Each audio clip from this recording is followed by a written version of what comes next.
자, 우리 시청자 여러분들 반갑습니다. 김 대표입니다. 자, 포스코홀딩스가 2차전지 주요 핵심 종목들 중에서 개인 투자자분들이 가장 많이 들고 있는 종목이라고 저는 생각하고 있거든요. 실제로 데이터와 통계도 그렇게 나왔고, 그리고 또 고액 자산가분들, 진짜 실제 억대 이상을 포스코홀딩스에 배팅을 해서 오랜 시간 동안에 물려 계신 분들이 상당히 많으십니다. 자, 포스코홀딩스 같은 경우에는 과거에 한참 주가가 많이 올라갔을 때 이때 리튬 시세가 어마어마했었잖아요. 그러다 보니까는 얘네들이 앞으로 리튬을 몇만 톤을 생산을 할 건데 그 몇만 톤 곱하기 지금 현재 리튬 시세, 그러면은 얘네들의 기업 가치가 얼마구나 해가지고 밸류에이션이 나왔었단 말이에요. 근데 그 리튬 시세가 떨어지다 보니까 모수는 그대로 있더라도 곱해야 되는 그 가격이 많이 떨어지다 보니까 기업 가치가 하락할 수밖에 없는 상황에, 플러스로 여러분들 잘 아시다시피 전기차, 그쵸? 캐즘이라고 이야기하는 전기차 때문에 또 업황이 많이 안 좋았던 흐름들, 거기다가 또 플러스로 뭐가 있습니까? 본업인 철강도 개판이다, 중국 때문에, 그죠?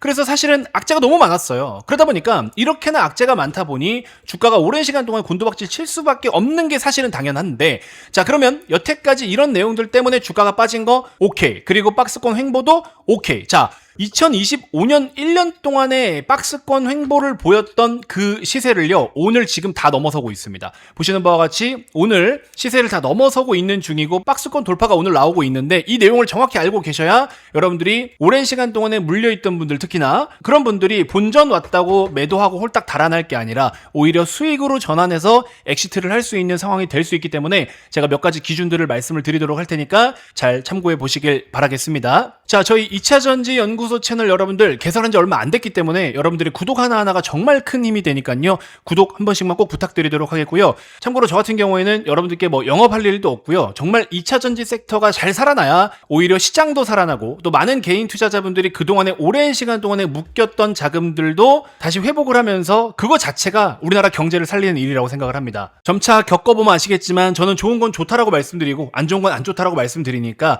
팩트를 기반으로 여러분들이 현실적인 투자 조언을 들을 수 있는 데가 바로 2차전지 연구소다, 이렇게 자신있게 말씀드려보니까요, 구독 지금 한 번씩만 꼭 부탁드리도록 하겠습니다. 자, 일단 포스코홀딩스가 오늘 이렇게 움직이는 배경에는 첫 번째 당연히 리튬 시세죠. 최근에 탄산 리튬 가격이 엄청나게 급등하고 있는 건 여러분들 알고 계시죠? 보시는 것처럼 탄산 리튬이 며칠 전에는 상한가까지 갔었어요. 이렇게 보시면 엄청나게 강세 흐름을 보여주고 있는데, 탄산 리튬의 강세는 아무래도 ESS 시장, ESS는 LFP 배터리로 만드니까 이쪽이 시장이 지금 빠르게 커지고 있고, ESS용 배터리에 대한 수요가 급격하게 증가를 보이고 있다 보니까 아무래도 탄산 리튬 시세가 계속 올라갈 수밖에 없는데, 이거를 또 우리가 여러 가지로 풀이를 좀 해볼 수가 있거든요. 삼성 SDI도 테슬라 쪽에다가 ESS 공급 계약을 하겠다고 해서 또 MOU도 체결하고 이랬었는데, 그러면 ESS에다가 초점을 두고 놓고 봤을 때 문제가 또 있어요. ESS용 배터리를 그냥 단순히 판매한다 해서 문제가 되는 게 아니라, 우리가 이제 시간이 얼마 없습니다. IRA, 인플레이션 감축 법안 때문에 어쨌든 탈중국을 해야 되는 거예요. 그렇죠? 소재가 됐든 뭐가 됐든 중국의 의존도를 낮춰야 됩니다. 그러면 중국의 의존도를 낮춘다라고 했을 때 선택지가 어디예요? 바로 한국 기업 중에서는 포홀이 대장이다라는 겁니다. 이거는 선택지가 없어요. 그냥 가야 되는 거예요. 무조건 가야 되는 거고 기한도 정해져 있습니다. 그렇기 때문에 리튬 시세가 오른다, 그럼 어쩔 수 없이 리튬 시세로 인해서 양극재를 비롯한 소재 가격들이 반영이 될 거고, 그로 인해서 또 배터리 가격들이 영향을 받을 텐데, 참고로 3원계 배터리 같은 경우에는 뭐 가격도 비싸지만, 가격이 비쌀 때 자동차로 들어가는 우리 3원계 배터리는 자동차 차값이 올라가면 소비자들이 구매를 안 한단 말이에요. 근데 ESS 같은 경우에는 어느 정도의 가격 변동을 이해하고 감안하고 받아줍니다. 개인들에게 판매를 하는 게 아니라 기업들에게 판매를 하기 때문에 그렇죠. 그리고 이미 3원계보다는 좀 저렴하기 때문에 엄청 그렇게 큰 영향을 받지도 않습니다. 그래서 결국에 다시 돌아오면은 우리는 ESS를 갈 수밖에 없어요. 2차전지 섹터가 전기차가 안 팔리니까 ESS로 커버를 모든 걸 해야 되는데, 이쪽을 커버해줄 수 있는 광물, 업스트림, 이 원자재, 광물, 리튬이 필요한데 그걸 어디? 일단 포스코홀딩스가 커버를 쳐줄 수가 있다, 국내 기업 중에. 그럼 포스코홀딩스는 이 LFP 배터리에 대한 양극재를 어디서 또 생산합니까? 계열사인 포스코 퓨처엠에 리튬을 줘서 거기서 포스코 퓨처엠이 LFP용 양극재를 생산하죠.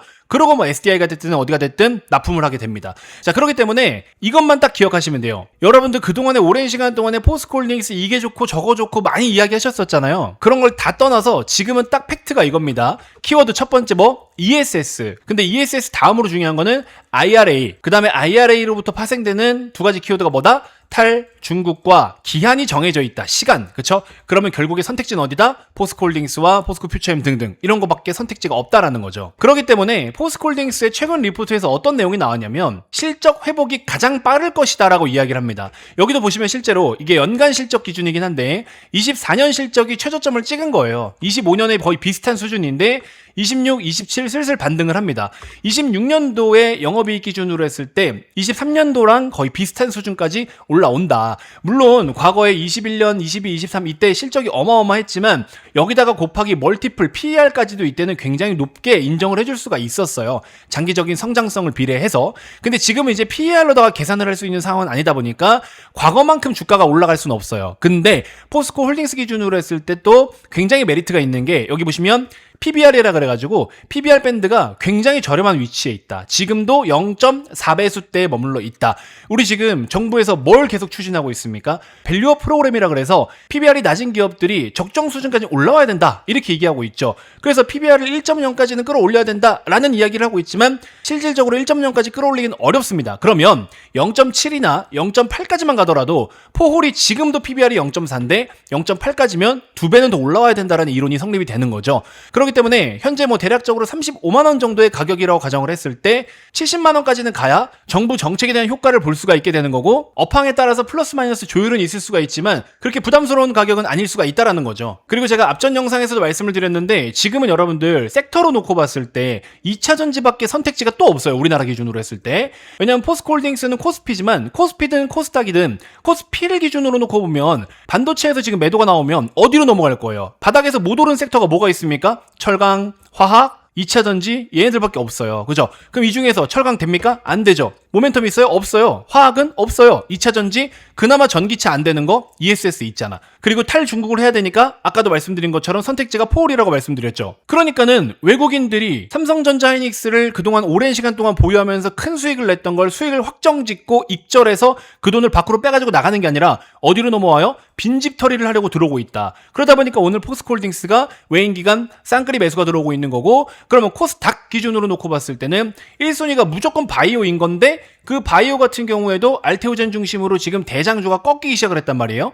매도 리포트가 나오질 않나. 그죠? 그럼 알테오젠이 꺾이면서 바이오가 살짝 쉬고 있는데 바이오가 쉬고 3순위로는 이제 로봇이거든요. 근데 로봇 같은 경우에 어때요? CES 끝났어? 모멘텀 죽었어요. 없어. 그럼 2순위였던 2차전지 남아있는 거 또 얘밖에 없어. 그러면 코스피를 봐도 2차전지고요. 코스닥을 봐도 2차전지다. 근데 또 개인 투자자들이 많이 들고 있는 게 또 2차전지잖아요. 조금만 시세를 끌어올리면 메이저들이 조금만 포스코홀딩스처럼 오늘처럼 이렇게 시세를 끌어올리면 이거 우르르 뒤따라 수급 다 들어옵니다. 그러면 2차전지가 시장을 주도할 수 있어요. 그래서 오늘이 그런 시발점이지 않나라는 생각이 듭니다. 그래서 오늘 포스코홀딩스의 상승은 굉장히 의미가 있는 거고 지금부터 조정을 받아봐야 32, 33만원 수준일 텐데 32만원만 깨지 않는다라고 한다면 이거는 추세를 새롭게 또 한 번 여는 거거든요. 그래서 이런 부분들 잘 참고하셔가지고 포스코홀딩스 오랜 시간 동안 고생하셨던 분들 그대로 들고 가시기에 너무나 좋은 상황이고 추가 매수를 고려하시는 분들은요 32, 33만원의 지지를 확인하고 매수하시는 것도 괜찮다. 근데 빠르게 움직이진 않을 수 있습니다. 그 부분은 좀 잘 참고해 주시고 어쨌든 2차전지라는 섹터가 오랜 시간 동안에 지지부진하고 많은 분들에게 고통을 줬던 섹터는 맞거든요. 근데 이제 지금 신규 매수 입장에서는 너무 맛있는 섹터가 될 수밖에 없다. 오히려 기대 수익이 높은 위치에서 시간적인 효율성까지 지금 모든 것들이 해소돼서 굉장히 좋은 컨디션을 유지하고 있는 상태이기 때문에 삼성 SDI, 포스코홀딩스, 이수 스페셜티 케미칼, 뭐 에코프로나 LNF까지도 모두 다 지금 좋은 움직임 보여주고 있는데 2차전지가 이번 주부터 시작을 해서 본격적으로 급등 랠리가 이어질 가능성이 높고 이번 주부터 주도주 형성할 가능성이 높다라고 제가 지난주에 다른 종목 영상에서 계속 말씀드려왔습니다. 그 흐름대로 잘 흘러가고 있고요. 어쨌든 제가 말씀드린 키워드를 잘 기억하시고 그래서 선택지가 결국에 포스코 그룹주밖에 없다라는 거는 이미 여러분들도 알고 계시겠지만 그게 한 번 더 부각이 되고 있다 이렇게 생각하시면 돼요. 거기다가 플러스로 실적 회복이 가장 빠를 것이고 탄산리튬 가격이긴 하지만 얘가 어쨌든 급등세를 보이면서 직접적인 영향을 주고 있다. 이 정도만 딱 기억하시면 될 것 같아요. 중간중간에 계속해서 또 코멘트 드리도록 할 테니까 여러분들 구독 지금 한 번씩만 꼭 눌러주시고요. 중간에 이제 포스코홀딩스가 하루 이틀 뭐 음봉 뛰거나 조정이 나오면서 혹시나 추가 매수 타점이 나온다. 그러면 제가 영상을 통해서 여러분들 이럴 때는 더 사도 됩니다. 더 공격적으로 담으세요. 물타기에서 단가 낮추셔야죠. 이런 전략들 솔직하게 다 언급을 드리도록 할 테니까 구독 미리 한 번씩 꼭 눌러주시고요. 2차전지 섹터를 골고루 좀 다뤄드리면서 여러분들 2차전지로 오랜 시간 동안 고통받은 부분들 심리적으로 앞으로도 수익적으로 보상받으실 수 있게 제가 적극적으로 한번 도움 드려보도록 할 테니까요. 지금 구독 한 번씩만 꼭 부탁드리도록 하겠습니다. 자, 이번 영상 이렇게 해서 간단하게 마무리하도록 하겠습니다. 고맙습니다.